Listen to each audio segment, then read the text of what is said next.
হাসপাতালে ৮০ ভাগ কাজই করে থাকেন আমাদের নার্সরা। যেখানে নার্সরা দুর্বল সেখানে স্বাস্থ্য সেবাও দুর্বল। আমিও করোনা আক্রান্ত ছিলাম।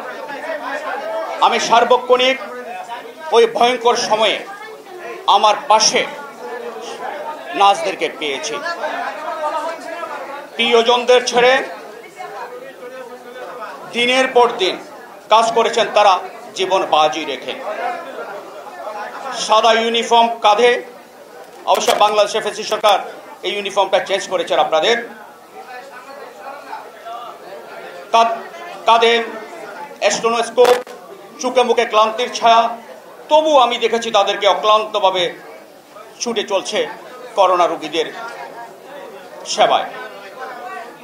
হাসপাতালের প্রতিটি করিডোর, অপারেশন থিয়েটার থেকে শুরু করে আইসিইউ কিংবা সাধারণ ওয়ার্ড, সর্বত্রই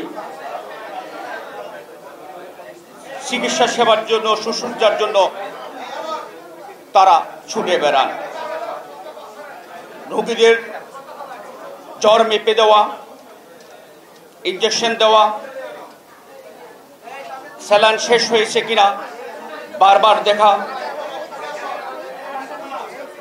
রাত জেগে রোগীদের সেবা, মনোবল চাঙ্গা রাখা, এর সব কিছুই নার্সরাই করে থাকেন। যদি আমরা বলি হাসপাতালে ৮০ ভাগ কাজই করে থাকেন আমাদের নার্সরা, যার কারণে হাসপাতালে আরেকটি নাম আছে, সেই নামটি হচ্ছে নার্সদের বাড়ি। ডাক্তারদের বাড়ি বলা হয় না, হাসপাতালের সেকেন্ড নামটি হচ্ছে নার্সদের বাড়ি। আরেকটু যদি বলি, একটি দেশের স্বাস্থ্য সেবার যে মানদণ্ড, তার ৮০% নার্সিং সেবার মানের উপর নির্ভরশীল। পর্যালোচনা করে দেখা গেছে সিঙ্গাপুর, ভারত, ইংল্যান্ড, আমেরিকা কিংবা ব্যাংককে, অর্থাৎ যেসব দেশগুলোতে স্বাস্থ্য সেবার মান উন্নত, সেসব দেশে এই যে মান উন্নয়নটা স্বাস্থ্যসেবার, তার পেছনের কারিগর হচ্ছেন নার্সরা। আর যেখানে নার্সরা দুর্বল সেখানে স্বাস্থ্য সেবাও দুর্বল। নার্সদের কাজকে আমি নিছক একটা চাকরি মনে করি না, এটি এক রকমের মানবিক দায়িত্ব। এটা আমাদের নার্সদেরকে মনে রাখতে হবে। আজ একটা কথা না বললেই নয়, যদি নার্সরা স্বাস্থ্য সেবার অন্যতম স্তম্ভ, অন্যতম পিলারে নার্সরা, তবু আমাদের দেশে এখনো তারা প্রাপ্য সম্মান থেকে বঞ্চিত। যে কথাটি আপনাদের লিখনিতে এসেছে, সম্মানজনক বেতন তারা পান না, কর্মে নিরাপদ পরিবেশ তারা পান না, নিরাপত্তার ক্ষেত্রেও নার্সরা সংকটে পড়েন। উন্নত দেশগুলোতে এই সংকটে তাদেরকে পড়তে হয় না, বিদেশে যান, নার্সদের অত্যন্ত সম্মানজনক বেতন। আর বাংলাদেশে তারা যে বেতনটি পান, বেঁচে থাকা খুবই কষ্টকর। এদিকে রিজভিও আছেন, ভবিষ্যতে বিএনপি ক্ষমতা, সেই বিষয়টি একটু নজর দেবেন বলে আমি আশা করছি। Society for nurses safety and রাইটসের কথা আপনারা জানেন, আপনাদের গবেষণা প্রতিষ্ঠান নার্সদের, তাদের জরিপে দেখা গেছে 92% নার্স কোনো না কোনো মানসিক সমস্যায় ভুগছেন। আবার বিশেষ করে বেসরকারি নার্সদের প্রতিষ্ঠানগুলোতে 96% নার্স সম্মানজনক বেতনই পান না, বিশেষ করে বেসরকারি প্রতিষ্ঠানগুলোতে।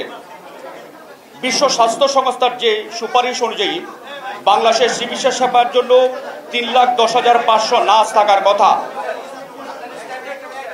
কিন্তু দুর্ভাগ্যজনক হলো সত্য, বাংলাদেশের নার্স আছেন মাত্র 1,03,551 জন। এতে সেবার অসুবিধা যেমন হচ্ছে, তেমনি 3 জন নার্সের কাছে একজনকে করতে হচ্ছে। আমি জানি না এই দিকে কেন আমাদের স্বাস্থ্য মন্ত্রণালয় বা সরকার নজর দিচ্ছেন না। আপনারা জেনে অবাক হবেন, প্রতি বছর বিভিন্ন সরকারি বেসরকারি নার্সিং ইনস্টিটিউটে মাত্র 36,240 জন শিক্ষার্থী ভর্তি হওয়ার সুযোগ থাকে, আর সেখান থেকে বেরিয়ে আসে 3 বছর কোর্স হিসেবে 10,000 থেকে 12,000 নার্স আপনার বেরিয়ে আসে। তাহলে এই নার্সের যে ঘাটতি সেটা আমরা পূরণ করব কিভাবে?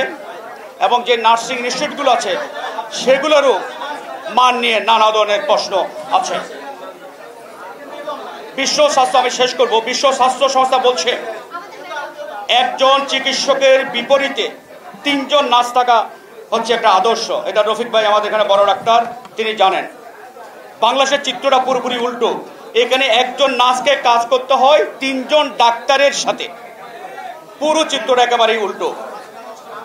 আবার প্রতি 5 জন রোগীর জন্য একজন নার্স থাকার কথা, বাস্তবতা হচ্ছে একজন নার্সকে সামলাতে হয় বাংলাদেশে 100 রোগীকে।